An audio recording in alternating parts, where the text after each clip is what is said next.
dignity and grace. No way. Good morning, Minnesota DFLers, and welcome to the DFL Daily. Richard Carlbaum here, chair of the Minnesota Democratic Farmer Labor Party. Great to be with you each and every morning, Monday through Friday, to make sure that you have the message, the action, and the tool to be empowered in this moment, and what a moment we're in. I want to start off by saying that we have two endorsing conventions for the special elections happening this week. 47A in Woodbury is having its endorsement convention tonight. Registration starts at 6 p.m. Folks, the news out of 47A is this: Republicans gave up.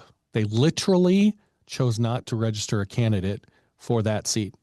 So we're going to get behind our endorsed candidate tonight, and we're going to make sure that person gets through the primary, and ultimately they're going to serve in the Minnesota House in 47A because Republicans gave up in Woodbury.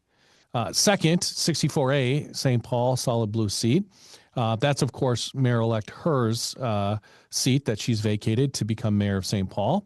They're having their convention on Sunday with registration starting at 11 a.m. So good stuff coming up, good spaces for Democrats to be in, and I know many friends will be there both tonight and Sunday as well. We, of course, have a number of events tied to our Mittens and Meals DFL Weekend of Service coming up this weekend. This is what I would ask all of you to help focus on this week and this coming weekend. Spread the word to your local units, and let's help our neighbors. CD6, thanks to Chantel and the team, is hosting a coat drive. You can drop off coats now at the St. Cloud DFL office or here at the St. Paul DFL headquarters on Plato. Tomorrow, Thursday, from 9 a.m. to 11 a.m., a group of volunteers will be repacking, sorting, and labeling food at Second Harvest Northland in Duluth. Please join them if you're available. City 4 and 5 are having a two-day food drive this Saturday and Sunday. On Saturday, you can drop off your food in Minneapolis, and on Sunday, you can drop off food in St. Paul. Saturday and Sunday, the DFL is having a food drive for the Open Door Pantry in the South Metro. On Saturday in Mankato, we're also hosting a food drive as well. And also on Saturday in Bemidji, we're helping the Nameless Coalition collect winter gear that will be delivered to those who need it. So all these opportunities you can find on Mobilize. We'll drop the links in the chat. This is obviously a hard time for many of our neighbors, and the DFL is going to be working to alleviate as much suffering as we can in the coming months when it comes to this Trump administration. Please join us. All these events, again, can be found at dfl.org/events and on Mobilize. Please add any of yours to the chat, and we'll highlight them here on the DFL Daily. Okay, let's get to it. My political hero was Paul Wellstone. Today and every day, I think about what Paul told me in 2002 when I was a young college student. He said, politics, actually, this is the way he said it, politics is about the improvement of people's lives. He'd always say it with a lot of passion and vigor. It's really that simple. As long as I am chairman of the Minnesota DFL, this is what we will focus on: improving people's lives. The biggest and fastest impact we can have to improve the lives of Minnesotans is to make life more affordable. And it provides a huge contrast with Trump and Republicans. What did Trump just say yesterday? During his cabinet meeting, he said, affordability is a con job by the Democrats. That's what he said at his cabinet meeting.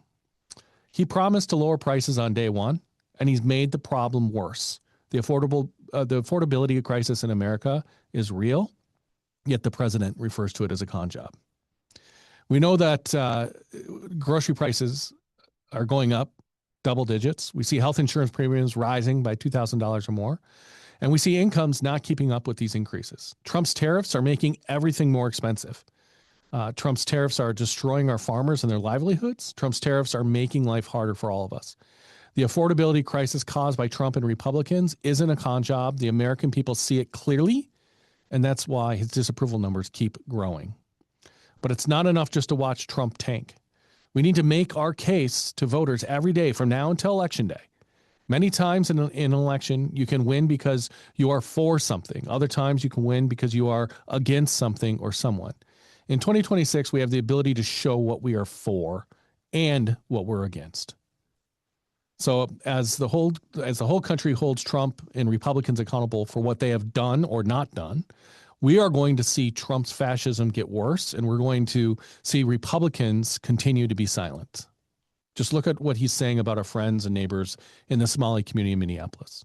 He's calling the entire community garbage and saying that we don't have a right, that they don't have a right to be here, and that he wants to remove all of them. Here's the thing, folks. If he says this about the Somali community today, What is he going to say about the next community tomorrow or next week? The Somali community is the first community, and he's going to continue on his march towards marginalized communities. That's what these people do. So here's my question. Where are all the Minnesota Republicans on this? Where is Speaker Lisa Demuth? Why has she suddenly gone quiet? Where's Kristen Robbins? Did she get laryngitis? Some real profiles encouraged from people who pretend to be leaders. Both of these people have said they would take an endorsement from Donald Trump. Do they endorse this? Kendall Qualls is trying to get into Trump's good graces. He made it clear this week that Somali Minnesotans are only welcome here if they live the way he wants them to live. If not, he wants to remove them all as well. This is what we are fighting against, and this is why we do the work. This is not the world we want to live in. We don't want Republicans running against Minnesotans the way Trump is running D.C. With these threats against the Somali community and the beginnings of an invasion of ICE into Minnesota, it's time for Minnesotans to do their part. Citizens are already standing up for our neighbors, just like we saw in Chicago, LA, Charlotte, New York City, and New Orleans. Groups like Indivisible Twin Cities, COPAL are all offering training on being constitutional observers, as well as other training to help protect our neighbors from the violence of the Trump administration. It is critically important to bear witness to what the Trump administration and Republicans are trying to do. This is the time that is going to demand our voices and our actions. It is not a time to be silent. So this is very serious, folks. Our call to action today is for everyone to reach out to Lisa Demuth, Kristen Robbins, and any other Minnesota Republican. Chris Madel, the newest one. Actually, not the newest one. I'll get to that in a second. All these Republicans running for governor are completely silent. Silence is complicity, and they are allowing this harmful language to be normalized. If we allow this language to be normalized against Somali Americans, what community do they want next? Flood their offices and their social media spaces with questions. They should not be able to hide from this. They all want Trump's approval, so our question to them is whether they agree with him.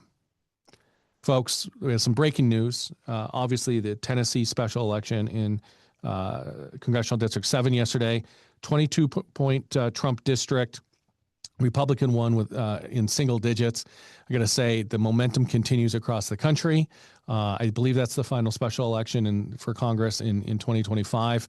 In each and every one of them, we overperformed the 2024, sometimes by 15 to 20 points.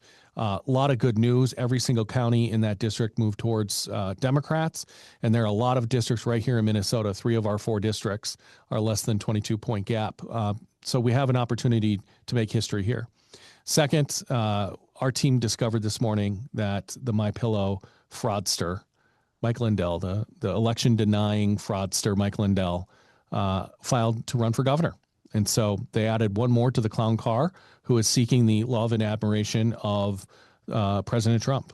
And I'm excited to see how others react to that entrance. I know our team's working on it, but just know the clown car is getting quite full. And they're all going to try and distinguish themselves over the next 335 days.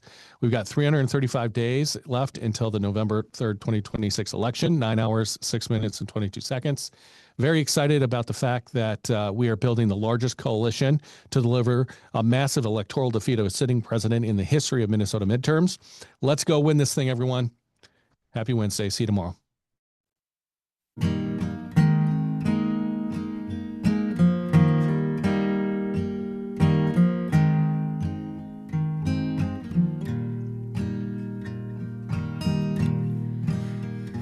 You're a man without truth, a man of greed, a man of hate.